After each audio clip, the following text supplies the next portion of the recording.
कि कैसा न मिलता दुल्हवा और की है वो करनवा आगे नैहर ससुरवा इहे रहतो हो तो बियाह पकड़वा के खुल के बतावा किस्मत हमर अरे कहाँ टिकल है। बाबा कहते कौन भाव में कि तोरा पतारा में गे भतारा छोरा कौने के लिखल तोरा पतारा में गे भतारा छोरा कौने के लिखल तोरा पतारा में गे भतारा छोरा कौने के लिखल। दिल न दिया बोला ना बोलो जकिया दिल न दिया बोलो ना बोलो जकिया। उषा जी तकलीफ ना मानिएगा। अरे काहे अरे दिल ना दिया दोस्त से लोग तकलीफ मानेगा हम दोस्त पानी।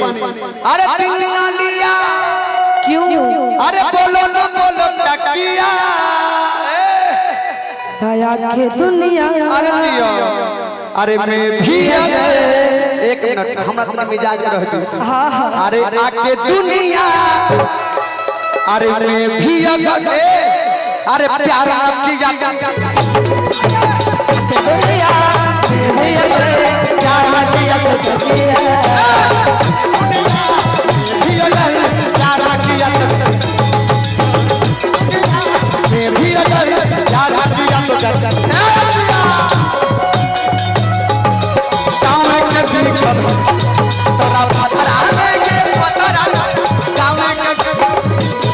लड़की कहते हैं बाबा से ए बाबा अगर हमारे नसीब में यही के दुल्हा अगर लिखा हुआ है तो कुछ जंतर मंतर कर दीजिए। अच्छा अंतरा में कौन भाव में अच्छा ए हो बोला कर दो ऐसन जंतर मंतर दुश्मन हो जाए तबाह जी।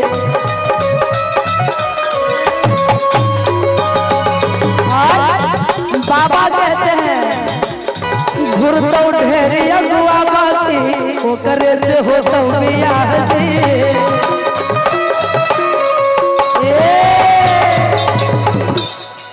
लड़की कहती है कि कर ऐसन जंतर मंतर अरे दुश्मन हो जाए तबाह जी।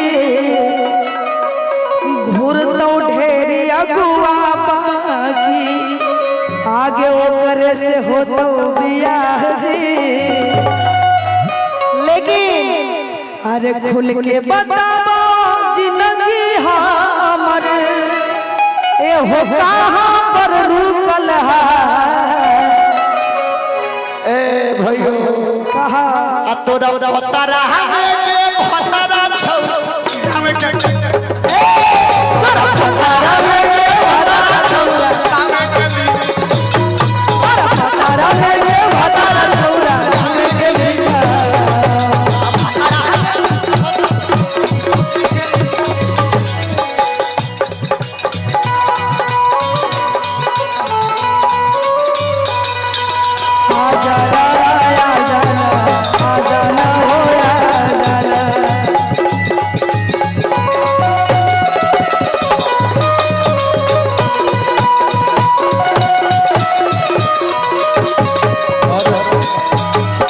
मोहन भैया की तरफ से ढेर सारा आशीर्वाद।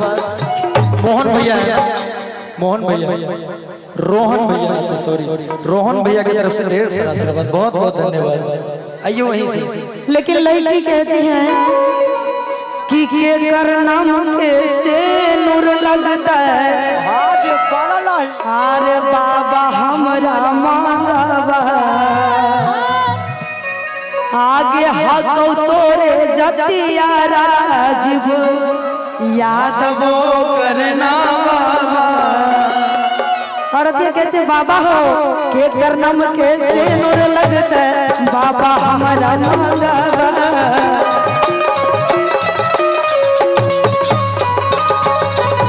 हको तोरे जतिया राजीव याद वो करना बाबा।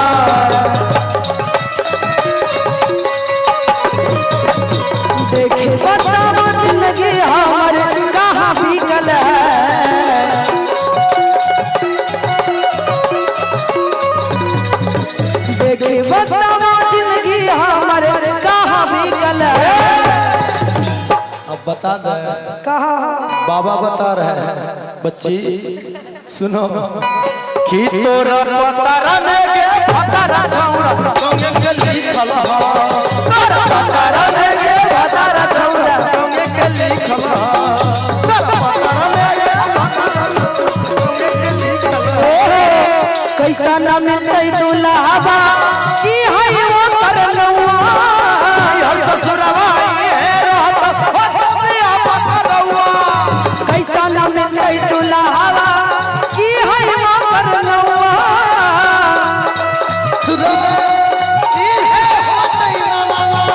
नहीं हर ससुरवा ये रात हो तबिया पतरवा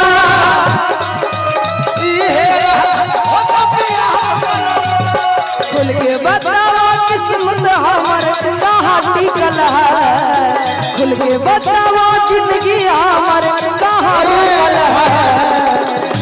एगो बात याद रखिए अमरजीत भैया नहीं आए खुल के बोलेंगे आज अच्छा हस्बैंड आ जाएंगे तो हम चाहेंगे ना दिक्कत है भैया आ गए हैं तो हम ज्यादा कुछ नहीं देवर कुछ ज्यादा नहीं बोल सकते ना भैया कोई बात नहीं कहिए ना कि तो हर पता रहा ऐसे ना भोजपुरी में जा रहो नीतीश भैया कि तो हर पता रहा के भतारा गाँव में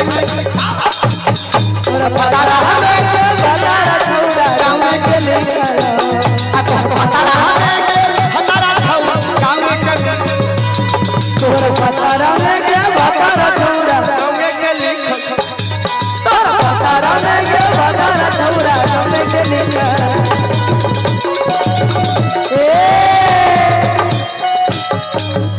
लेकिन एगो लड़की कहती है लड़का से